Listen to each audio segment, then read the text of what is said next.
10 நாள் தினமும் 10-15 நிமிஷம் ஸ்பெண்ட் பண்ணா ஒரு புக்கை படிச்சு முடிச்சிடலாம். என்னடான்னு யோசிக்கிறீங்களா? அமரர் கல்கின்னு சொன்னா உங்களுக்கு என்ன ஞாபகம் வருது?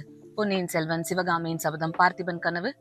அமரர் கல்கி மேஜிக்கல் ரியலிசம்ங்கிற ஜான்ரால மோகினி தீவுன்னு ஒரு குறுநாவல் எழுதியிருக்காரு. இந்த குறுநாவலை நீங்க 10 நாள்ல தினம் 10-15 நிமிஷம் ஸ்பெண்ட் பண்ணா போதும் படிச்சு முடிச்சிடலாம். எப்படின்னு யோசிக்கிறீங்களா? கமெண்ட்ல லிங்க்னு டைப் படிங்க. நான் உங்களுக்கு ஒரு லிங்க் அனுப்புறேன். தினம் ஒரு அத்தியாயம் அப்படிங்கிற வீதத்துல நீங்க இந்த மோகினி தீவு புக்கை ஃபுல்லா படிச்சு முடிச்சிடலாம். என்ன படிச்சிடலாம்னு சொல்றான்னு யோசிக்கிறீங்களா? ஆடியோ புக் அப்படிங்கிறது என்ன அப்படின்னா, ஒரு எழுத்தாளர் எழுதியிருக்கிற வார்த்தைகளை எதுவுமே மாறாம அப்படியே வாசகர்களுக்கு கடத்துற ஒரு மீடியம். அதனால நீங்க உங்க காது வழியா படிக்கிறீங்க அப்படின்னு தான் நான் சொல்வேன். 2026ல புக்ஸ் படிக்கணும், 2026ல ஒரு புக்காவது படிச்சிடணும், படிக்கவே டைம் இல்லப்பா, இப்படி உங்க ஃப்ரெண்ட்ஸ் யாராவது உங்ககிட்ட சொல்லியிருந்தா அவங்களுக்கு இந்த ரீலை கண்டிப்பா ஷேர் பண்ணுங்க.